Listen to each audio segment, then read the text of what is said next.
जब एक कौम जुल्म के सामने नहीं खड़ी होती,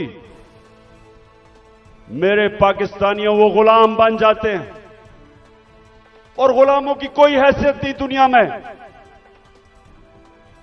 मौलाना रूमी ने जिस तरह कहा कि जब मेरे अल्लाह ने तुम्हें पर दिए हैं, क्यों चूंटियों की तरह रेंग रहे हो? क्योंकि गुलाम रेंगते हैं, आजाद इंसान ऊपर जाते हैं।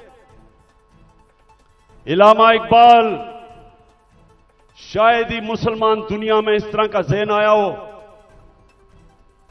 उनकी शायरी, उनका फलसफा, गौर से उसको अगर आप पढ़ेंगे तो एक बार बार पैगाम वो देते हैं।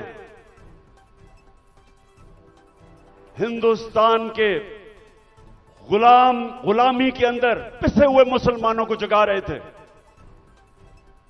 उनको, मुसलमानों को याद करा रहे थे कि एक वक्त तुमने दुनिया की इमामत की थी और आज तुम्हारी कोई हैसियत नहीं है।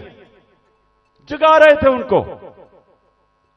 सारा वक्त मुसलमानों को समझा रहे थे कि सिर्फ आजाद इंसानों की हैसियत होती है। तो पाकिस्तानियों, हम जो 23 मार्च बनाते हैं, हम 14 अगस्त बनाते हैं, लेकिन क्या हमें समझ है कि आजादी के लिए क्यों दुनिया तरसती है? क्यों आजादी? कई गुलाम भी बड़े खुशहाल होते हैं। कई मुल्कों के ऊपर दूसरे मुल्कों ने कब्जा किया तो वहां इतनी गुर्बत भी नहीं हुई, वो मुल्क के बेहतर भी चल पड़े। हांगकांग, एक मैं मिसाल देता हूं, हांगकांग गुलामी के अंदर उनके माशी हालात तो अच्छे थे, लेकिन पाकिस्तानियों सुन लो, जब से अल्लाह ने दुनिया बनाई है, हमेशा इंसान आजादी चाहता है। वो क्यों चाहता है?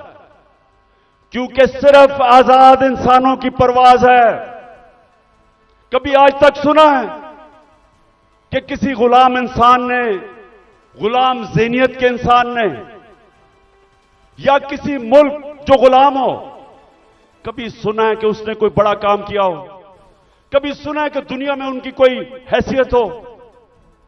गुलाम अच्छे गुलाम रहते हैं। गुलामों की जिंदगी में जिल्लत है। अगर इंसान, जिसको अल्लाह ने अशरफुल मखलूकात बनाया, सबसे अजीम मखलूक, तो अगर उसको अपने मुकाम की समझ नहीं है, तो वो तो जानवर भी दुनिया में आते हैं, खाते पीते हैं, बच्चे पैदा करते हैं और मर जाते हैं। इंसान तो वो है जो अपना मुकाम समझता है। और इलामा इकबाल ने ये सोए हुए मुसलमानों को जगाने के लिए कुरान के अंदर से, आयतों के अंदर से उन्होंने शेर व शायरी की।